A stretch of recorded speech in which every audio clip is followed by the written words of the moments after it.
Hi friends, మొదటి వీడియోలో మనం అప్సరసలెవరు, వారి వృత్తేమిటో, వారిలో కొంతమంది చరిత్రలు చూసాం. ఇప్పుడు మిగిలిన అప్సరసల గురించి తెలుసుకుందాం.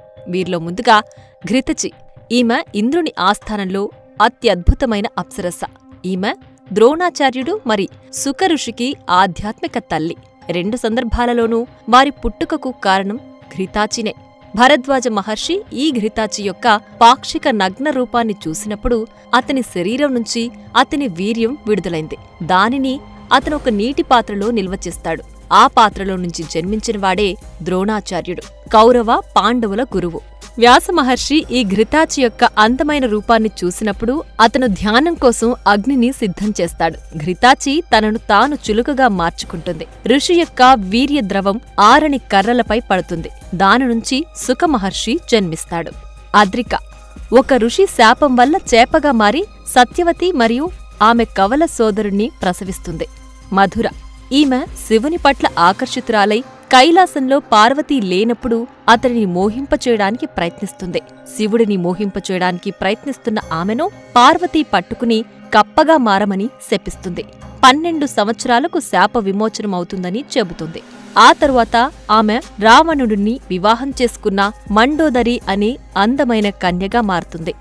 హేమ ఈమె ప్రసిద్ధ వాస్తుశిల్పి మాయాసురుడిని వివాహం చేసుకుంది. హేమ మాయాసురుడు మండోదరిని దత్తత తీసుకుంటారు. జనపద ఈ అప్సరస్సును చూసి ఋషి శరద్వాను ఆకర్షితుడవుతాడు. అప్పుడు అతని వీర్యం కలుపు మొక్కలపై పడుతుంది. దానినుంచి కృపాచార్య, కృపి అనే 2 శిశువులు జన్మిస్తారు. హరిణి ఈమె శాపవశాత్తు మానవకన్యగా విదర్భ ఇందుమతి యువరాణిగా జన్మిస్తుంది. ఆమె తన స్వయంవరంలో అయోధ్య రాజు అజాను తన భర్తగా ఎంచుకుంటుంది. తరువాత దశరథునికి జన్మనిచ్చిన తరువాత నారదుని దండ ఆమె తలపై పడి ఆమె శాపం నుంచి విముక్తి పొందినప్పుడు ఆమె మరణిస్తుంది. పుంజిక స్థల ఈమె ధ్యానం చేస్తున్న కోతిని ఎగతాళి చేస్తుంది. అప్పుడు ఆ కోతి పుంజిక స్థలను కోతిగా పుడతావని శపిస్తుంది. శాపం కారణంగా అంజనా అనే వానర మహిళగా పుట్టి సుమేర పర్వతానికి చెందిన వనరాజ కేసరిని వివాహం చేసుకుంటుంది.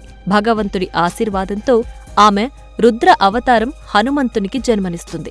రామాయణం తర్వాత ఆమెకు శాప విముక్తి లభిస్తుంది. సువర్చల ఈమె స్వల్ప కోపానికి ప్రసిద్ధి చెందిన ఒక అప్సరస. పక్షి కావాలని ఆమె కోరిక కారణంగా ఆమెను బ్రహ్మదేవుడు శపిస్తాడు. నీవు పక్షిగా మారి దశరథుడి యొక్క యజ్ఞం నుంచి దైవక పుడ్డింగు తిన్నప్పుడు నీకు శాపం నుంచి విముక్తి పొందుతుందని బ్రహ్మదేవుడు చెబుతాడు. దశరథుడు తన భార్యలకు దివ్యమైన యజ్ఞ పుడ్డింగ్ను పంపిణీ చేస్తున్నప్పుడు ఒక పక్షి దానిలో కొంత భాగాన్ని లాక్కోడానికి ప్రయత్నిస్తుంది. అది పుడ్డింగ్ తీసుకున్న వెంటనే తిరిగి అప్సరసగా మారుతుంది. నయనతార ఈమెను అసుర యువరాణిగా జన్మించమని వజ్ర మహర్షి శపిస్తాడు. తరువాత ఈమె శూర్పణఖగా జన్మిస్తుంది. శూర్పణఖ రావణాసురుని సోదరి. ధన్యమాలి ఈమెను మొసలిగా మారమని ఒక ఋషి శపిస్తాడు. హనుమంతుడు సంజీవని కోసం పర్వతానికొచ్చినప్పుడు మొసలిని చంపుతాడు.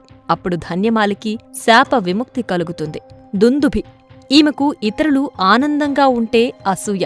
ఈ కారణంగా ఒక ఋషి దుందుభిని శపిస్తాడు. శాపం కారణంగా ఆమె కైకేయి పనిమనిషి మందారాగా జన్మిస్తుంది. కైకేయికి లేనిపోని మాటలు చెప్పి శ్రీరామచంద్రుడి సింహాసనాన్ని వదిలి అడవులకు వెళ్లేలా చేస్తుంది.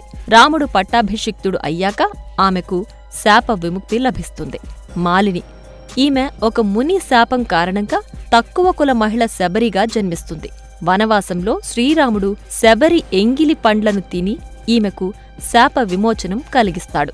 ప్రేమ్లోచ ఒక్కసారి ఇంద్రుడు ఈ అందమైన అప్సరసను కాండు మహర్షి తపస్సును విచ్ఛిన్నం చేయడానికి పంపుతాడు.